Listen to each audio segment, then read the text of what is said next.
குறித்து பிரயாணித்துக் கொண்டிருக்கிறோம். 26 அக்டோபர் 2025. இப்பொழுது ஈவினிங் 5 o'clockல இருக்கிறோம். ஹalleluya. எப்படி இருக்கீங்க? நிச்சயமாக தேவனுக்குள்ள நீங்க சுகமாக இருப்பீங்கன்னு சொல்லி கர்த்தருக்குள் நான் விசுவாசிக்கிறேன்.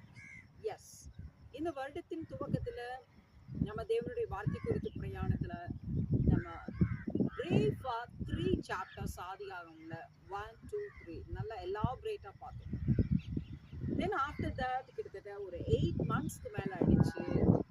சில வேலை பணிகளின் காரணமாக கண்டினியூவா தேவனுடைய வார்த்தை குறித்து பிரயாணம் வந்து ரன் பண்ண முடியல. ஸோ இப்போ நம்ம மறுபடியும் துரிதமாக தேவனுடைய வார்த்தை குறித்து பிரயாணத்தை நம்ம பார்க்கலாம். ஹalleluya. சரி, ஏதேன் தோட்டத்துல முதலாவது மனிதன் ஆதாம், அவங்களுக்காக தேவன் ஏவாளை கொடுத்தாங்க. முதலாவது தம்பதியினருக்கு காயின் அண்ட் ஆபேல் 2 பிள்ளைகள் பிறகுறாங்க. இது வரைக்கும் நம்ம பார்த்தோம். இப்போ அவங்களுடைய ஹிஸ்டரியில பார்க்கும்போது காயின் வந்து தோட்டத்தை பயிரிடுகிறவராக இருக்கிறார். எஸ், 4வது அதிகாரம் ஆதியாகமம் 3வது வசனத்தை பார்க்கலாம். 2வது வசனத்துல பார்த்துட்டீங்கன்னா, பின்பு அவனுடைய சகோதரனாகிய ஆபேலை பெற்றால், ஆபேல் ஆடுகளை மேய்க்கிறவனானான், காயின் நிலத்தை பயிரிடுகிறவனானான்.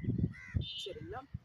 இப்பொழுது சில நாள் சென்ற பின்பு காயின் நிலத்தின் கனிகளை கர்த்தருக்கு காணிக்கையாக கொண்டு வந்தான். Note this point. காயின் நிலத்தின் கனிகளை கர்த்தருக்கு காணிக்கையாக கொண்டு வந்தான். 4வது வசனத்துல, ஆபேலும் தன் மந்தையின் தலையேற்றுகளிலும் அவைகளில் கொழுமையானவைகளிலும் சிலவற்றை கொண்டு வந்தான்.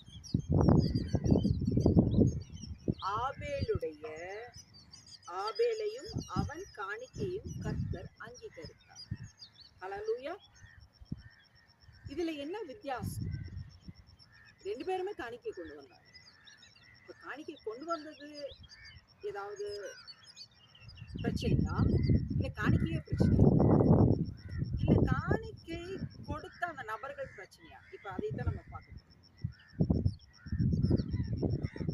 ஃபர்ஸ்ட், இந்த காணிக்கையை முதல்ல தேவன் சாப்பிட போறாரா? நிச்சயமாக இல்லை. அப்புறம் ஏன் நம்ம கொடுக்கணும்? கரெக்ட். நம்மளுடைய செயல்கள் விதை. புரிஞ்சுதா? நம்மளுடைய ஆசீர்வாதத்துக்கு விதைகள் தான் நம்ம தேவனுக்கு எண்ணி கொடுக்கிற காணிக்கைகள். ஹalleluya.